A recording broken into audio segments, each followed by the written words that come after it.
Traditionally, a PR-4 report designates that the primary treating physician does it. So there are special rules through the Division of Workers' Comp that the primary treater has certain roles to fulfill when taking care of an injured worker.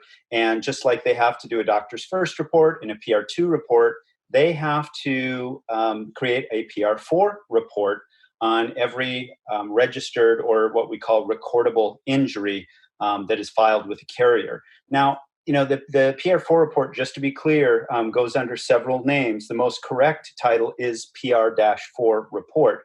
Sometimes it's called a permanent and stationary report. Sometimes it's called a maximal medical improvement or an MMI report or a final report. You'll get all kinds of names, but PR-4 is a special designation by the Division of Workers' Comp that means the primary treater is going to do the PR-4 report. So the primary treating physician can do it themselves, or they can designate someone to do it for them. So for instance, in my practice, I'll often get doctors in the community who either don't want to do it, don't know how, or don't have time, and they'll simply refer the case to me, and I will do the impairment report for them. Now, if that is the case, the primary treater still has to adopt the report as their own for it to be official. And that's something to keep in mind. So if you get a report back and it's your patient, you do have to sign off on it, that you do concur with the findings, or you have to outline what changes you think are necessary, and then obviously outline why.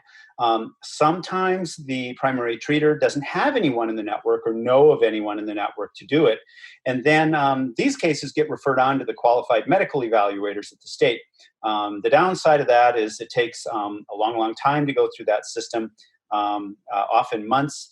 The report may or may not be correct. Qualified medical evaluators are not required to pass any test of competency on impairment rating, believe it or not.